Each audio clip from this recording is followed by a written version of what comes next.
ಗೆ ಮದುವೆ ಇತ್ತು.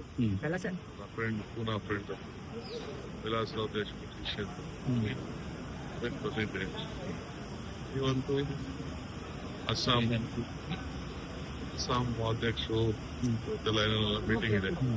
ಈಗ ಕಾಂಗ್ರೆಸ್ ಆಫೀಸ್ ಹೋಗ್ತಾ ಇದ್ದೀನಿ. ಯಾರನ್ನ ಪಕ್ಷದ ಸೇರಿಸ್ಕೊಳ್ಳೋದು ಒಂದು ಕಾರ್ಯಕ್ರಮ ಇದೆ. ಯಾರು ಕಾಂಗ್ರೆಸ್ ಮಾಡಿದ್ದೀನಿ.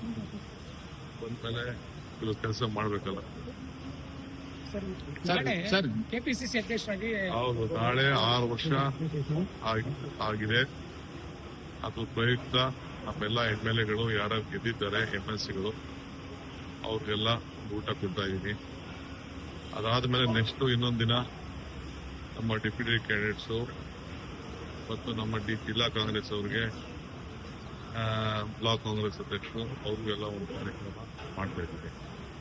ಸೊ ಫಸ್ಟ್ ಅಸೆಂಬ್ಲಿ ನಡೀತಾ ಇರೋದ್ರಿಂದ ಹೈಕಮಾಂಡ್ ಭೇಟಿ ಮಾಡ್ತೀರಾ ಸರ್? ಹೈಕಮಾಂಡ್ ಭೇಟಿ ಮಾಡ್ತೀರಾ? ಅಲ್ಲ, ಬಂದ್ಮೇಲೆ ನಾವ್ ಯಾರು ಏನ್ ಭೇಟಿ ಮಾಡ್ಬೇಕು ಮಾಡ್ತೀವಿ. ಅದೆಲ್ಲ ನಾನು ಹೇಳಕ್ಕಾಗ್ತದ ಪಬ್ಲಿಕಲ್ಲಿ? ನೀವ್ ಹೇಳ್ತೀರಾ DK ಹೋಗಿದ್ರು, ಅಪಾಯಿಂಟ್ಮೆಂಟ್ ಕೊಟ್ಟಿಲ್ಲ, ಕಾಯ್ಕೊಂಡು ಕೂತಿದ್ದಾರೆ ಅಂತ. ಹಂಗೆ ಕಾಯ್ಕೊಂಡು ಕೂತಿದ್ದಾರೆ ಸರ್. ನೀವು ಖಾಸಗಿ ಕಾರ್ಯಕ್ರಮ ಅಂದ್ರೂ DK ಶಿವಕುಮಾರ್ ಡೆಲ್ಲಿ ಭೇಟಿ ಕೊಡ್ತಿದ್ದಾರೆ ಅಂದ್ರೆ ರಾಜಕೀಯದಲ್ಲಿ ಒಂದಿಷ್ಟು ವಿಭಿನ್ನವಾದಂತ ಚರ್ಚೆಗಳು.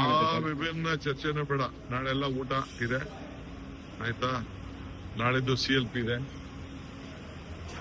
ಈಗ 4 ಗಂಟೆಗೆ ಬಜೆಟ್ ಯಾವ ರೀತಿ ಪ್ರೆಸೆಂಟ್ ಮಾಡಬೇಕು ಅಂತ ನಮ್ಮ ಸ್ಪೀಕರ್ ಸಾಹೇಬ್, ಕೌನ್ಸಿಲ್ ಚೇರ್ಮನ್ ಎಲ್ಲ ಹೇಳ್ಕೊಡ್ತಿದ್ದಾರೆ ಬೆಂಗಳೂರಲ್ಲಿ ಕಾರ್ಯಕ್ರಮ. ಸರ್, ಅಸ್ಸಾಂಗೆ ಈಗಾಗಲೇ 43 ಕ್ಯಾಂಡಿಡೇಟ್.